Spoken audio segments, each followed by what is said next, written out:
Good morning. Welcome. Glad that you are with us today as we get into the recording of episode 210 of the Family Meeting Podcast. What would we do without you? We are so grateful that you're with us today. Hope you've been having a fantastic week. There's been some crazy weather things happening here in Florida, but we're doing good. We had a great webinar last week. That was fantastic. Maybe you missed it. We're going to have that available to you for purchase later on. But today, let's think about how hard it is to trust God with your kids.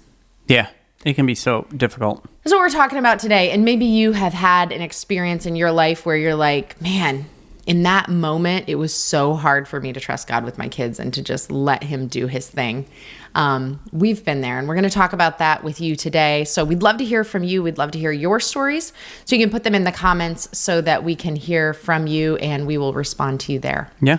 Yeah. But I think we are ready to record. We're going to get this episode going and see what we can learn together today. Yeah. We don't have 20 things to share like we did last time. So yeah, we don't have to be like rapid fire. Yep. So we can just spend settle down a little bit. 200 minutes just chatting. Why 200? With all of you. Why 200, babe? I don't know. Sounds better than 199. Okay. Cool. So, we ready? I'm ready. Gather round, everybody. It's time for a family meeting. The Family Meeting is a show that's all about family relationships. We're the Osterkamps. I'm Thomas, and this is my wife, Reddy. Hello, and welcome to our family. Welcome to episode 210 of the Family Meeting Podcast. 210. 210, baby. Wow. Yeah. On today's episode, we're going to look at giving our children over to the Lord. This is a tough one. Yeah. We may do this at baby dedication ceremony, like when they're infants, but it does not end there. After that, we have to give them to God over and over and over again throughout their lives. This is going to be a tough one. It doesn't matter if your baby is a teeny tiny infant right now, or if your baby is an adult going and making their way in the world and everything in between. It is really tough to give over your children to the Lord and trust him with them. Before we jump into the conversation today, though, kind of got some exciting news Dun, dun, dun, dun. to pass along to our podcast listeners and those who are watching by way of YouTube.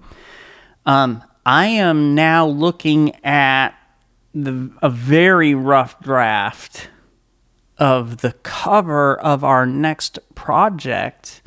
It's going to be coming out very shortly. And we're going to have this available for pre-order very soon. As soon as it's available for pre-order, we'll have that information out to you. But it's 31 Days of Wisdom for Couples. And it's going to be a study through the book of Proverbs together. So, be a great couples devotional to work through some things with the book of Proverbs and give you something in your marriage relationship to work on every single day out of a specific chapter in the book of Proverbs. And it's very, very small, but for those who are joining us by way of our YouTube, if you can zoom in, you might be able to catch just a tiny glimpse off of my phone of what it is going to look like. Something very similar to this right here. That's a very legit sneak peek. Yep, very sneak peek. Just for the behind the scenes. If you're just listening to the audio podcast, you don't kind of get that. But for those who are joining us on YouTube, we appreciate you watching. Let us know what you think in the comments there on the video. But for everybody, audio or video, hey, that pre-order is going to be coming up very, very soon. And you'll be able to do that right on our website, familymeeting.org. In the shop, we'll have a little pre-order thing right there for you. And so you'll be able to get some signed copies there. Yeah, we're really excited. This is a project we've been working on for a while now. We really had a desire to create a couples devotional based on wisdom. Yeah. There's a lot of unwise things we've done in our relationship. Oh my gosh, yeah. Yeah. And there's some good. There's some good. We share both in this book. So you will not only get a little verse and explanation and some thoughts about a verse from each chapter, but you're also going to get our stories and the things that we have learned. And you're going to hear from Thomas. You're going to hear from me each day. And just something that we've been working on that we're excited to share with you and hope it will enrich your marriage. And each day will end with some discussion questions for you to work through, give you an opportunity to write there some things that you can kind of talk through in your relationship. Mm-hmm. Years ago, Thomas and I were looking for a couples devotional to do together. We were looking for something in this format, and we never really did find it. Yeah. So we've went ahead and created our own. Yep. And this will hopefully be the first of many of these types of devotionals. Yeah. Amen. That's right. Okay, let's talk about our kids. Whoo, kids are tough, right? It is tough to be a parent sometime.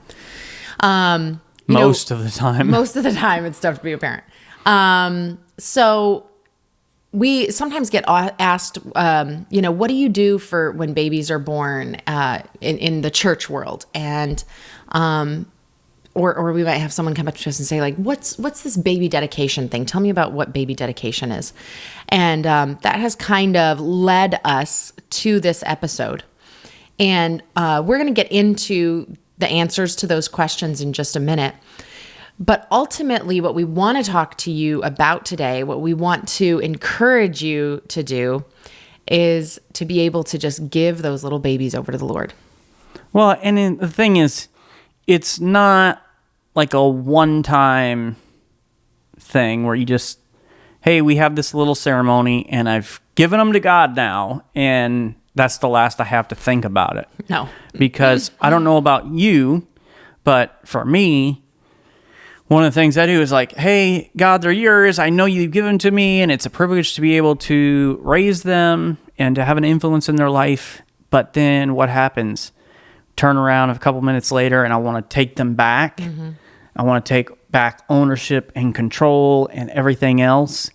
And so then things come along in my life that show me I really don't have the control that I would like. And it's once again, God, they're yours. I understand that, and you can take care of them. So this is something you're going to have to do on a regular basis at different points, different seasons. There are going to be plenty of reminders that tell you, hey, you've got to trust God with them because you really can't do anything about this situation. That's right. I remember the very first time that I had to give my baby over to God. So our firstborn, her name is Catherine, and she is coming up on her 19th birthday now. So we're talking about a while ago here. Yeah. And you guys know that first child, when you have that first baby, the weight of responsibility you have. Like, I have to keep this human being alive. I have to make sure they eat. I have to make sure that they poop. I have to make sure that they are healthy, that they don't fall off the bed. Like, all the different things that you're constantly worried about with that infant. Well, and what's so funny is, like, we go our entire lives of not wanting to know anything about anybody's bowel movements. And then you have this baby where it's like, no, this is important that you understand the bowel movements and everything that's happening. It's just how funny. Many wet diapers? How many poopy diapers? What's the poop look like? Yeah. All this stuff. And you have to answer these questions at the doctor. Oh my goodness. But yeah, there's a huge weight of responsibility to keep this baby safe. Yeah. And God has naturally given that to us as parents. And so I remember having Catherine. She's brand new. And I remember that first time that I had to accept I had no power to change anything in her life. I had no power to keep her safe. Not in reality. Like, there were certain things that, of course, we could do to keep her safe, putting her in the seatbelt and, making sure she was fed and, changing the diapers regularly, like all this stuff that you do. But in reality, we have no control. And one of my biggest fears, and we can do a whole another podcast episode on parental fears. Yeah.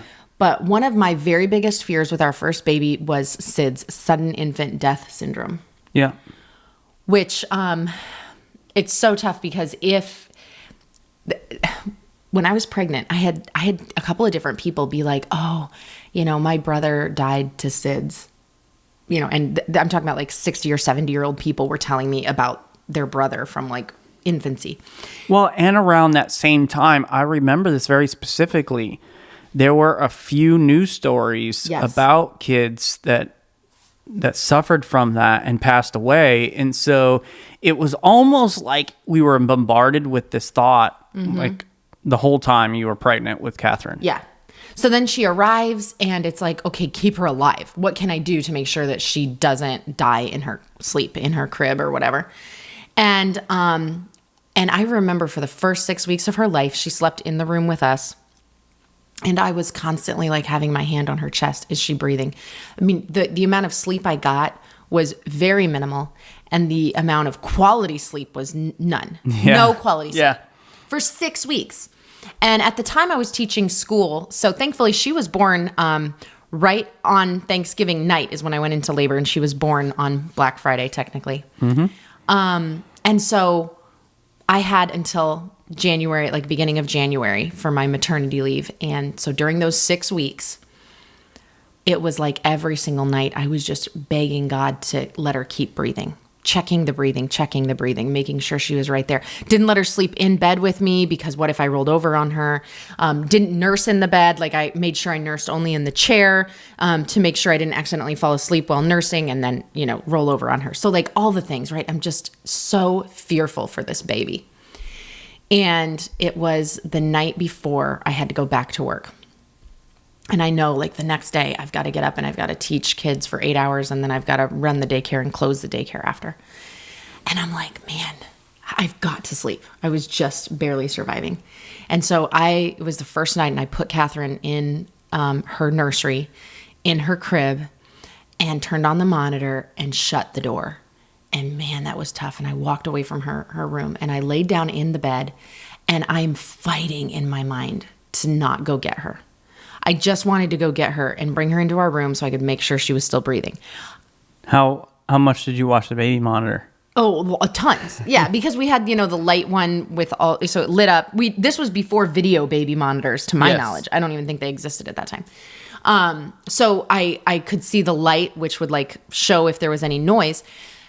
And then we had the volume turned down low so that we could sleep, but yet we would be able to hear if she cried. And, she's not crying. She's sleeping. And I'm like, is that because she's dead? Did she stop breathing? Did she stop breathing? Yeah.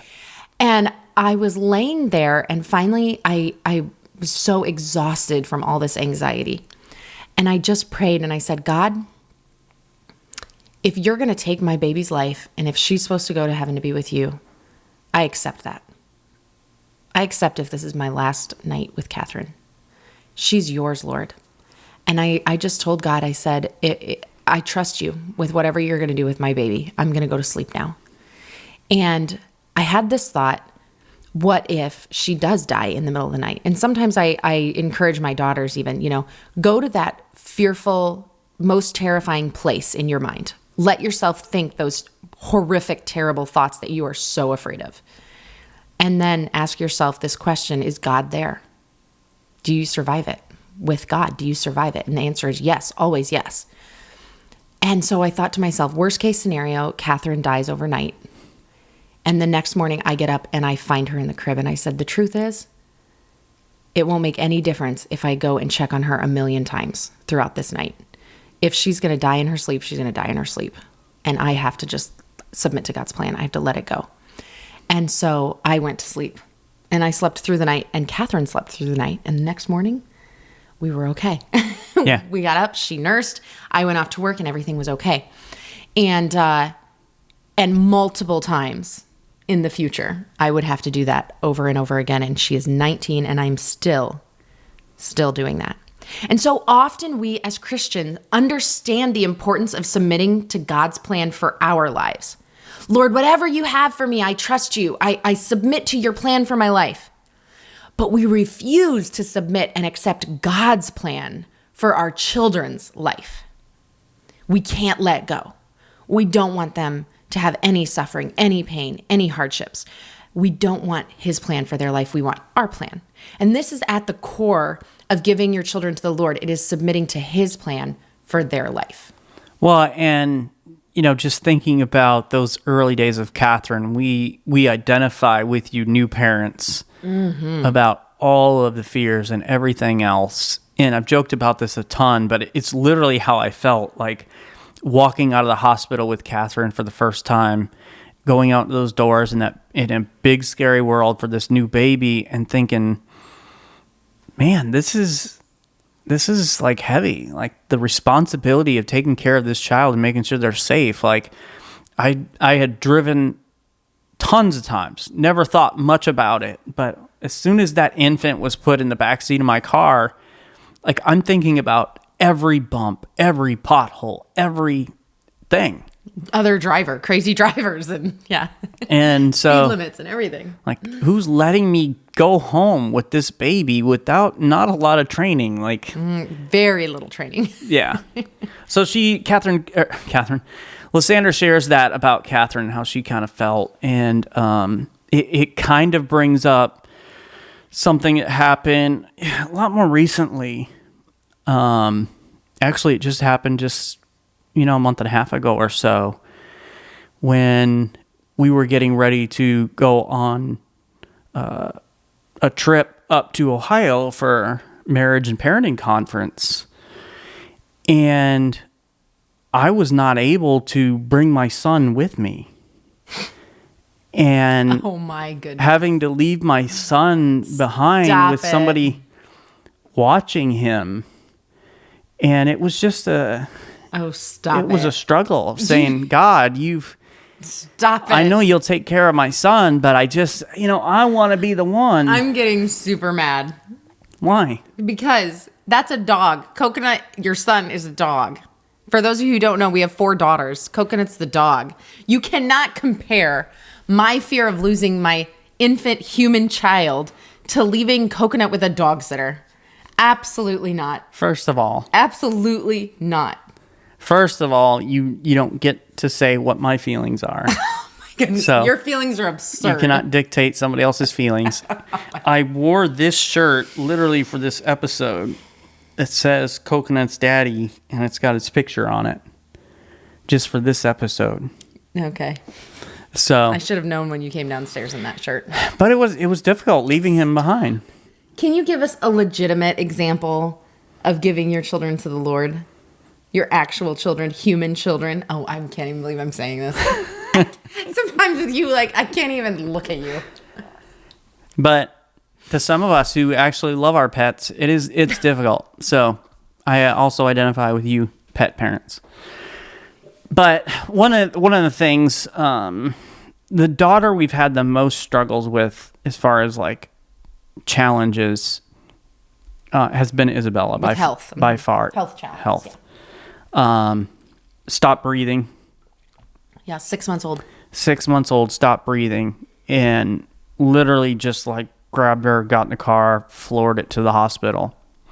And then she ended up having, and we've talked about this before, but for those of you new to the podcast, when she was a toddler, she got this bump on her shin, which if you knew Isabella, you'd be like, well, not a big deal. She had bumps all over her because she was constantly running into things, climbing, falling down. Like, her 2 most used words of her entire life have been, I'm okay. Because literally that was like, she'd hit the floor and whatever, and like, hey, you okay? You okay? I'm okay. But she got this bump that didn't notice much at first, and then it just kept getting bigger and bigger, and it was like solid, like hard, felt like bone, and it's like, what in the world is going on Yet here? It was tender.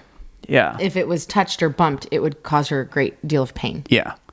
So it was just like, we had no idea what was going on. Doctor mentioned to us the possibility of being cancer. And of course, anytime you hear the word cancer, it's just like somebody threw a grenade into your world. And it's not talking about you, but you're talking about your toddler, my little daughter. Mm-hmm. And it's just like, what is going to happen? Yeah. And it's one of those things where, especially with Isabella, it's happened with all of our daughters, but because literally with all of our daughters, they were choking or stopped breathing, and I had to give them, the Heimlich with all of them while they were small. We're good parents. Yeah. but they have constantly, and when I talked about this just a minute ago, they have constantly reminded me that as much as I want to, as their dad, protect them and control their environment and make sure they're safe, a lot of it really is out of my control. And it's one of those things that just reminds you, like, you have to go to the one who is in control. Like, God is in control. He's more than capable of taking care of my kids, far better than I can. And so having to go time and time again, whether I'm taking my daughter to the doctors to figure out what's going on with the bump on her leg or crack their head open, I'm typically the one who would take them to the ER.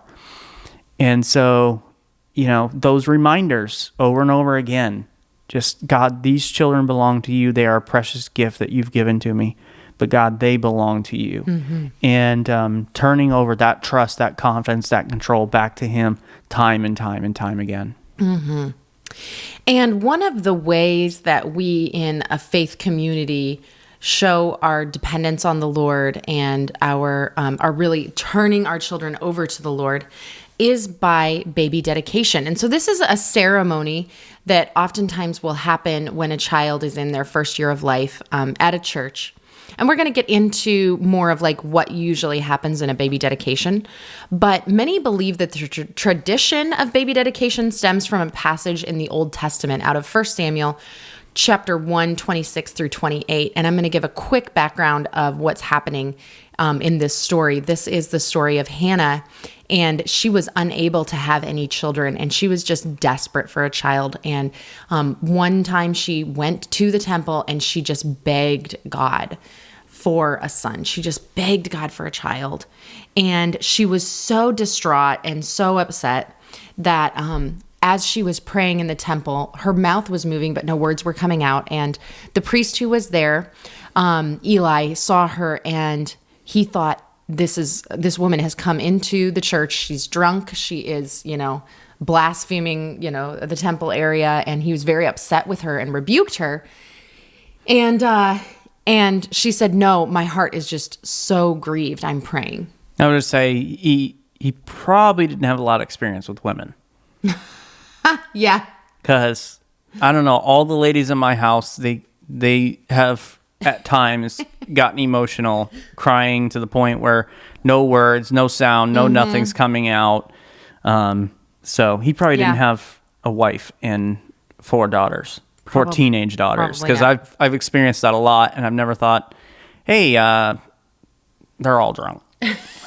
Crazy, yes. Crazy, yes. Drunk, no. Yeah, exactly. I mean, he must have had a woman at some point because he had 2 sons, but I don't know. Anyway, so here we're going to pick up in verse 26 because God did give Hannah a baby, and she brought him back to the Lord as she had promised to. So she's back here at the temple again. And she said, "Oh, my Lord, as you live, my Lord, I am the woman who is standing here in your presence praying to the Lord. For this child I have prayed, and the Lord has granted my petition that I made to him. Therefore I have lent him to the Lord. As long as he lives, he is lent to the Lord." And he worshiped the Lord there. So here we see Hannah gets the request that she makes to God. He gives her a child. His name is Samuel, which is where we get the name 1 Samuel from that book. And after Samuel is weaned, she goes back to the temple, and she literally, not figuratively, but literally gives him back to the Lord. And he lives in the temple and serves God there, and eventually becomes an amazing prophet of the Lord, doing great things for God.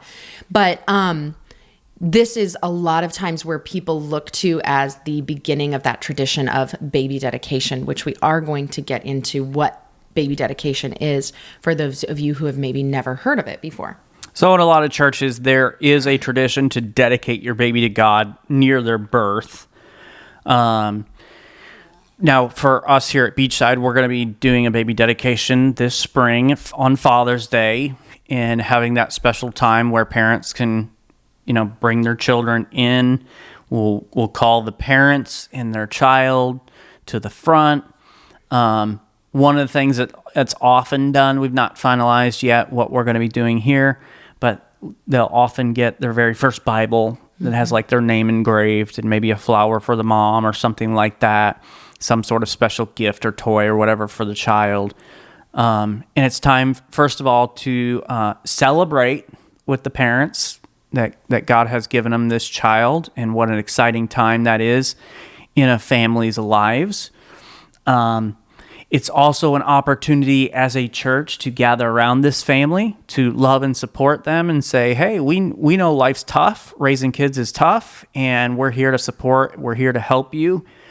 But it's also an opportunity for parents to say, hey, God, we know this child is from you. Like, you've given us this child to steward, to raise, and to lead and to guide. And God, we want to make sure that you understand, like, this child, we know this child belongs to you, and we want to give our child to you. One of the things we do is we use it as an opportunity to really challenge these parents to follow Jesus wholeheartedly, and to be diligent in raising their children to become followers of Jesus. And so a lot of it is about a parent dedication as well, and not just like about the child themselves, but it's really about the parents, the child, the church as a whole. And it's a wonderful time in the life of parents and their church family. And so really looking forward to that opportunity here at Beachside to be able to do that.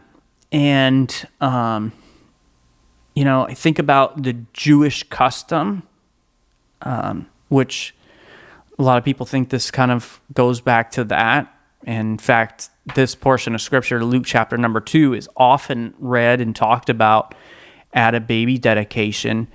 We'll pick up the story in Luke chapter 2, beginning in verse 22. So this is talking about Jesus and, of course, his earthly father, Joseph, and Mary. It says, "And when the time came for their purification according to the law of Moses, they brought him up to Jerusalem to present him to the Lord." So they had certain purification laws and certain things they had to do. Having a child, because of the blood and the body fluids and all of that, would make you unclean. And so they had certain process and days to wait before they could be considered pure again, and then be able to go before the Lord there. So according to the custom, they bring Jesus to Jerusalem. They're going to present him to the Lord. In verse 23 says, "As is written in the law of the Lord, every male who first opens the womb shall be called holy to the Lord." In other words, they are reserved, they are set aside for God. Just as we talked about with Hannah and how she made that promise to God. Every firstborn male was reserved for God, according to their law and their custom. And so what they would do, verse 24, to offer a sacrifice according to what is said in the law of the Lord, a pair of turtle doves or 2 young pigeons, and it kind of continues on from there. But they would have to basically redeem their child. They would go and present them to God, and then there was a certain sacrifice and a certain price they would pay to redeem them from God. And so it was a whole process and ritual and custom that they would go through.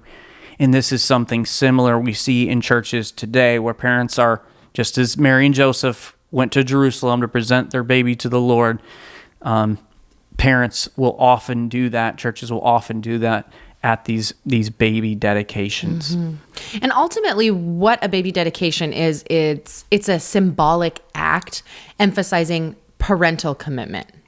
So you as a parent are committing to God to raise this child in the ways of the Lord and to give them back to him. It's also about the community's role in supporting the child's spiritual upbringing. So as a church, we commit to helping these parents bring them up in the Lord, whether that means through Sunday school, whether that means through children's church or children's programs, going to Bible camp, helping them memorize scripture, just being there for the children. Maybe it's through youth group and youth pastors and so on and so forth, teen camp.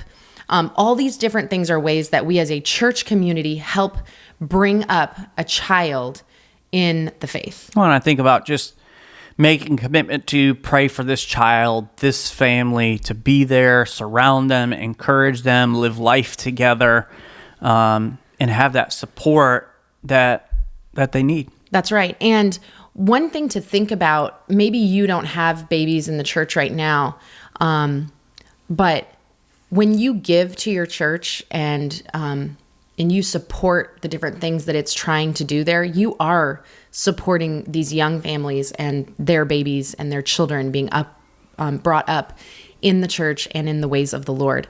All of that matters. We all play a role in this. Yeah. And so that's kind of the beginning of it. And I do remember our first two daughters' baby dedication. They're very close in age, only 14 months apart. And so we had both Isabella and Catherine's baby dedication together. Yep. Do you remember it? Yep. At Open Door. Yep, at Open Door Baptist Church in Foley, Alabama. And Pastor Eddie Wallace was the one who was a pastor there, and he led the baby dedication. And we brought the girls up in front, and they were so cute and so little. I remember their little dresses that they wore and everything. You know, they got all dressed up. And they both got a Bible with their name engraved on it, both of which they still have today.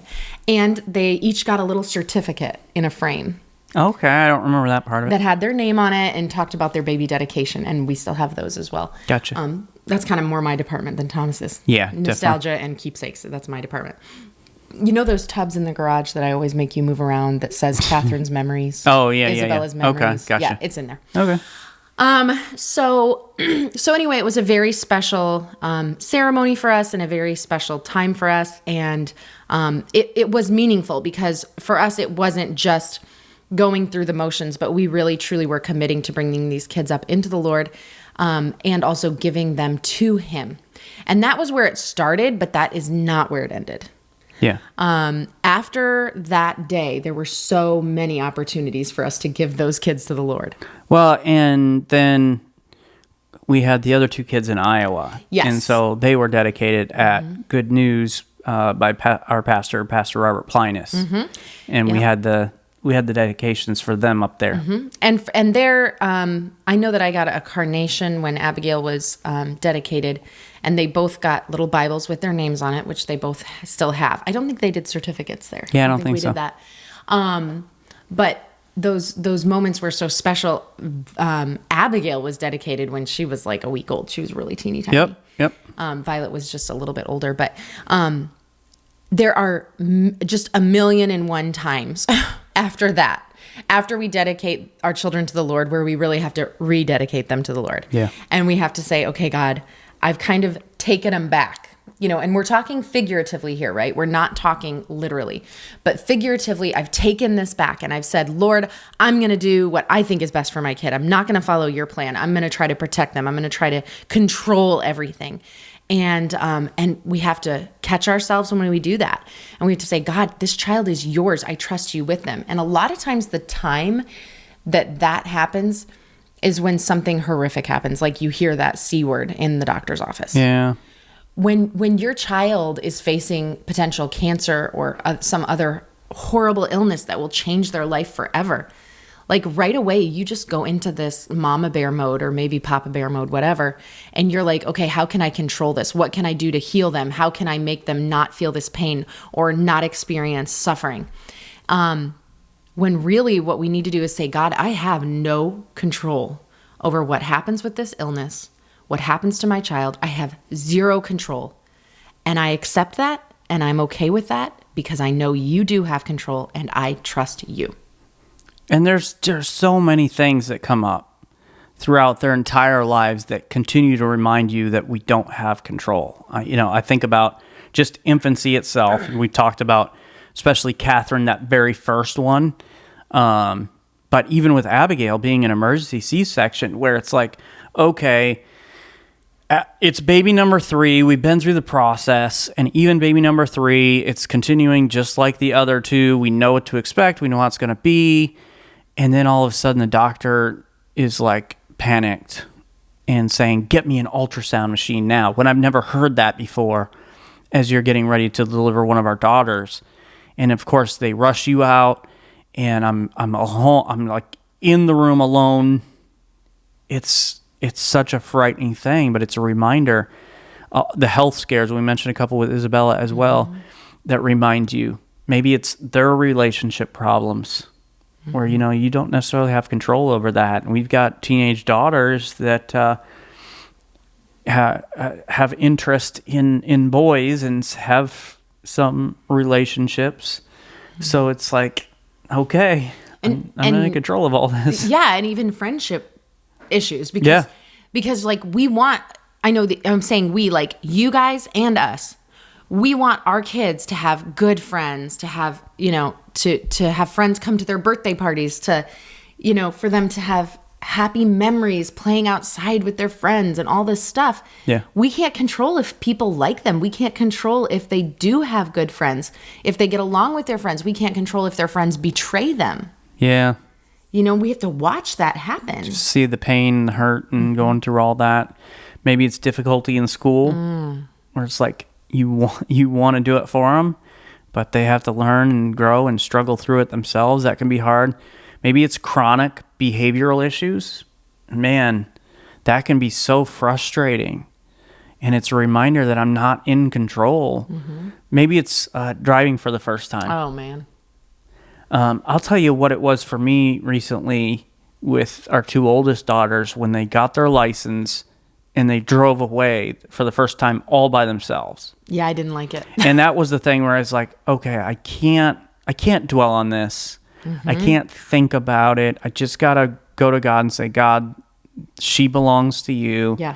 And this is a part of growing up and gaining independence and freedom and learning and all that.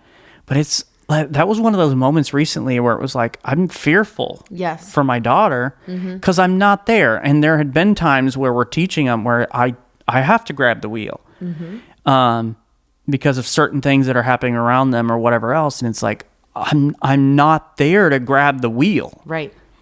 And that's one of those moments where it's like a physical illustration of a lot of things in life where I want to control the wheel. I want to drive. I want to be there just in case, and I can have my hand on the wheel and do something when for most of their life, there's nothing I can do. It's not in my control. And that's where you have to say, Jesus, take the wheel. Yeah, most definitely. You just have to give it over to him, right? Maybe it's college career. My best friend Ryan, his daughter just, moved across the state over to our side here. And man, the emotions that their family's going through, our daughters are staying home right now. So we've not had to experience that, like moving away and all of that. But I've watched him and I've talked with him and Faith about it. And it's just like, man, that's difficult. Maybe it's who they choose to date or marry. Just young adult choices. What about this for some of you, watching them parent their own children? Oh, man. And like, man, I can't believe that's the way they're choosing to do it. But I gotta, I gotta let them. Like, it's their child, it's their life, and it doesn't stop just because our children grow up and become adults. Doesn't mean we don't continue to have those moments where we have to realize I'm not in control, and I just have to trust God with my child, the choices they're making, what they're doing, that He's gonna take care of them. One practical way that we can give our kids to God is to stop trying to control them and their life outcomes. So often one of the most difficult ways of, trying to let go of our kids and trust God with them is to stop controlling. And this is my daily challenge. I am a control freak, and I know that. I want to control everything. A little bit. I want to plan everything. I want to control the outcomes, right? And my goal is that my kids would feel no pain, physically or emotionally. I also want them to have an easy life where everything works out okay, right? That's my goals for them. That's what I want for them. And in my desire for these things, I can be tempted to reach in like a puppeteer with a marionette and try to change things, try to change outcomes and get in there. Whether it's, a lecture trying to convince them to make the decision I want them to make, or if it's trying to manipulate situations where their friendships or relationships will go the right direction that I want them to go. I can't do that. I have to, like Thomas said, just take my hands off the steering wheel. Let them steer the car for a little while and trust that the Lord will take care of them in his way, in his time. Or like Geppetto, you got to take your hands off whatever the little stick things are. That's the marionette. I know, but I don't know what the stick things are called. Oh. What are the sticks called? What about our listeners out there, you that are really into these things? Marionettes. Yeah, I know some of you are into them big time, and you have them like a whole room in your house dedicated to them. What are the sticks called where you control the hands and the feet and all that? But you gotta let those go. Mm-hmm. Yeah, let them make their mistakes. Let them feel the pain. Let them learn from it. You think back to all the ways that you learned from things. It was usually through the hard times. It was usually through the pain. It was usually through the suffering. That's when you learned. Yeah. And they've got to go through that too. That's most likely God's plan for their lives as well, is to experience things that will teach them, that will grow them, that will help them to mature and to be more like Jesus. Well, and here's something I think that can help us be able to give them over to God, and that is just reminding ourselves of this, that our kids will make mistakes. Mm-hmm. They're not going to do everything the way that we want them to or the way that we hope they would. They are going to end up in dangerous situations, whether they put themselves there or it happens by chance. They'll choose the wrong path. They'll experience pain and loss. And during those times, the most real way that we prove that they are given wholly to God is to step back, let the chips fall where they may. Rather than stepping in all the time and trying to convince them to do this or that, go to God in humble, fervent prayer. Intercede for your child to their Heavenly Father, whom you gave them to years ago. Now, obviously, there are times physically where you step in and help, but not always. Sometimes we just have to let them feel the weight of their choices depending upon their age and what the situation is. I often think of the story of the prodigal son, where he decided, hey, I'm going to live a life contrary to what my dad says and do my own thing. Got himself into some trouble, into a bad situation. But for him, the situation didn't get better for him until he got to a place where people stopped helping him in that difficult moment. Mm-hmm. They stopped enabling him. And it says he got to a place where nobody gave to him anymore. And that's hard as a parent, to step back. And we've talked to parents, especially parents of adult children who their kids have made choices and are living lives different than what they hoped they would. And the difficulty of stepping back and just letting your child make those choices and feel the weight of those decisions. It's so tough, but it's a necessary part. And it shows, God, I know you've got them. I don't need to step in and save them. I don't need to step in and control things because, God, you can do it. Sometimes God is doing something great in their lives. And if we're not careful, we can actually get in the way of what he's trying to teach them and show them and do in them. Yeah. And I remember hearing my mom talk about how she didn't want me to go to Africa to be a missionary. Oh, I'm with her. Yeah, you and her were in agreement on that one. But I was 16 and I had gone on this short-term 3-week missions trip to South Africa and fell in love with it. And I was going back. Like, I had my application in to work in this AIDS orphanage that I had served in for a little bit while we were on the trip. And that was where I wanted to live my life, that I just wanted to give God my life there in South Africa. And it was dangerous. There were some dangers as far as, AIDS being contagious and stuff through blood and whatnot. And so I think my mom was scared. And she said that she really didn't want me to go to Africa to be a missionary. But she knew that the best place for me was following God's plan for my life, even if it meant it was in a very dangerous situation. She had given me to God when I was a baby, and she wasn't going to take me back now. See, my mom had fully submitted to God's plan for my life, even though it wasn't what she wanted at all. For one thing, that would have been a lot of distance, and we would not have seen each other very often. It would have been few and far between. My life would have been very difficult, possibly dangerous, and all of this. But see, she had fully submitted to God's plan for my life, and then God ended up changing my plan. Well, and now you talk to her and she's begging God why didn't you just send her to Africa instead of marrying that guy? Yeah. If she would have known all the pain and suffering I would Exactly, have had yeah. staying in Yeah. the U.S. and marrying God, you. send her back to the orphanage, please. Yeah, exactly. But God did change my plan, and here I am stateside this whole time. But so often we as Christians, we get, okay, God, I'm going to submit to your plan for my life. Whatever you want to do, God, wherever you want me to go, whatever you want me to give, anyway, I'll serve you, Lord. But then when it comes down to God saying, I want to do this with your child, you're like, no. It takes a whole extra step of faith. It does. Yeah. Because we want to say, no, God, you can have anything of mine but my child. Don't take my child. Yeah. But ultimately, we have to submit and accept God's plan for our children's life, whatever it is. And this is at the core of giving your child to the Lord.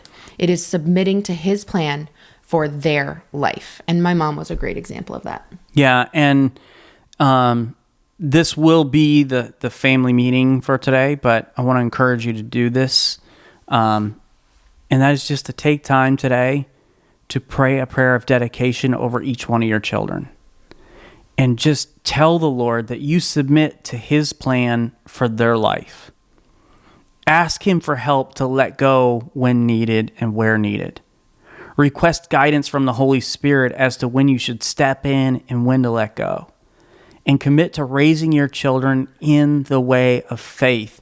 And that makes making the Bible a priority in your home and life and family. You know, making church a priority and surrounding them with those good, godly influences. But taking that time, hey, I need to rededicate. I need to dedicate them to God today. And I think about, I can't remember who it was, some missionary evangelist like a long time ago. I heard him speak and he talked about, dedicating their hands to the Lord, dedicating their eyes to the Lord, dedicating their ears to the Lord to hear whatever he wanted them to hear, their feet to go wherever he wanted them to go, their heart to be whatever God wanted to make them into, and just dedicating every part of your body, every part of your child's body, every part of them to the Lord. And it is difficult to let go. I mean, man, being parents is tough stuff. The older they get, I'm finding it a lot more difficult because I have a lot less say and a lot less control, and that's hard. I'm finding surprises. I'm finding a lot of surprises because I thought that I would have more trouble now, but actually I had more trouble when they were little than now. So I think we've flopped a little bit there. But this is what's cool. When you can let go, there's some sweet freedom that comes with it. Yeah. There's freedom. Trusting God brings peace. And it takes that anxiety away and releases you from the weight of always making sure everything turns out right for them.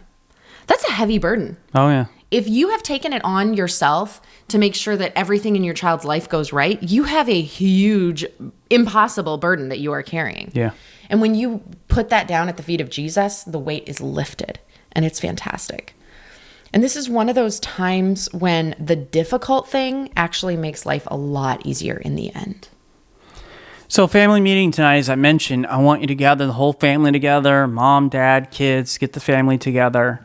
And as parents, I want you each to take turn praying this prayer of dedication over your children. I want your children to hear you praying for them, giving them to God, asking God to lead and guide their lives in every different aspect. And I would encourage you to do exactly what Lysandra talked about just a second ago. And pray over their little feet and everywhere God's going to take them in life and their hands and what they're going to do, and dedicate their mouth that God would use them to say the right things, to speak life, to proclaim his word and Jesus as the Savior, and their mind and their heart and just everything about them. And both mom and dad taking turns to pray over each child. And there's something beautiful and powerful about your kids hearing you give them back over to God and hearing you pray their name. And I think it'll be a beautiful, precious moment in the life of your family, one that you won't soon forget, your kids won't soon forget, and will really help you in these different transitions that your kids are going to be making all throughout their lives. That God, I don't have the control, I trust you, and I give them over to you. And so we're going to spend some time doing that with our family meeting this week. It'd be awesome. Thanks for joining us, friends. Please go and subscribe to the Family Meeting Podcast from your favorite podcast provider. And if you have found this information helpful, please share this episode on social media and invite your friends and family to listen in with you. To find more content and information Lysandra and I provide, you can go to our website, familymeeting.org, or email us at info@familymeeting.org. If you'd like to shoot us a text or call us, you can send a voice message at 904-257-3062. And we want to invite you to join us for our next family meeting as we look at insecurities in marriage. If we're insecure in our marriage, we may find ourselves striving to prove our worth to our spouse, and we may be fighting to show that we're irreplaceable. And that can go to an unhealthy place pretty quickly. Most definitely, very quickly. We'll talk about that in our next family meeting. Thanks for joining us today for this family meeting. Have a great week, everybody. This meeting is adjourned. All right. Wow.